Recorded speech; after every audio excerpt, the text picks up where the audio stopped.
Hey everybody, I'm going to show you how to make your own Dippin' Dots. It's really simple ingredients. Pretty much all you need is ice cream, some random cups and bowls, flavor injectors, and the hardest thing to get is going to be liquid nitrogen. So if you have liquid nitrogen, this is so easy. If you don't have liquid nitrogen, find some. Okay? First thing I did is I got Neapolitan ice cream, which is chocolate, vanilla, and strawberry. And you can't start with frozen ice cream, you have to melt it. So I'm going to put it in the microwave just enough to get it liquidy.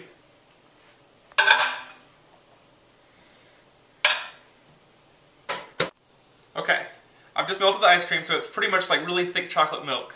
So I have my 3 ice cream flavors laid out, and what's going to happen is my assistant and I are going to fill up these 3 bowls with liquid nitrogen, which looks pretty much like smoking water.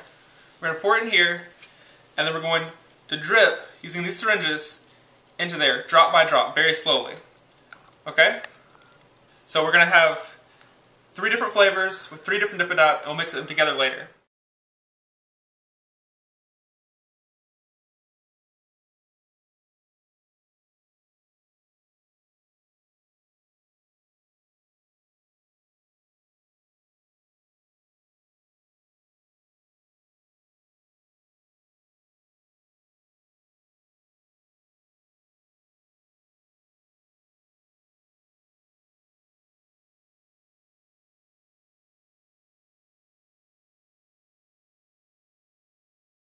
Okay, we've just finished dripping our Dippin' Dots, and if you go too quickly, it'll make these big, huge ice cream clumps.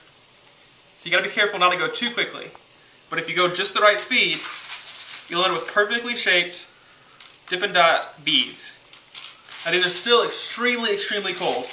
Way, way too cold to eat. So what we have to do is we're gonna use a spoon to carefully pick them up and put them in a separate bowl. So we're going to scoop them all together, and just like the real Dippin' Dots that you buy at ballparks or at theme parks, they stay separate, and you can clearly see the different flavors stuck together. You can mix them up, and you can still choose which flavor you want to eat.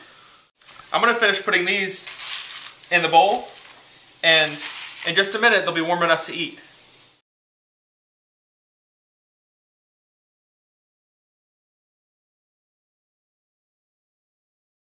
Okay, we've just moved all 3 flavors into one bowl, and as you can see, it looks just like the Dippin' Dots you buy for more like $6 a bowl.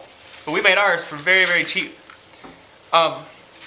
These still have a pretty good ways to cool off. They're still about negative 300 degrees Fahrenheit, which is crazy cold. So you have to wait for them to get almost about to melt before so they won't burn your tongue.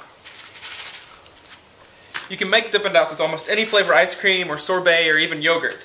But the one thing I'd recommend not using is ice cream that has chunks in it, like strawberry chunks or walnuts or even chocolate chunks, because that'll just clog up the thing and make a really gross mess. So if it's smooth ice cream, you can just melt it, drip it in liquid nitrogen, and you have your own Dippin' Dots. Okay, it's been about 10 minutes since we finished putting our Dippin' Dots into the bowl, and all I've been doing is been constantly stirring them to make sure they heat evenly. If you don't stir them, and you don't let them warm up enough, you'll get frostbite on your mouth and your tongue. It'll stick like you're licking a metal pole in the winter. It's very painful, and I don't recommend doing it at all. So make sure they're plenty warm. They're just about to melt. But now that they're ready, they're just like store-bought Dippin' Dots, and they're ready to eat.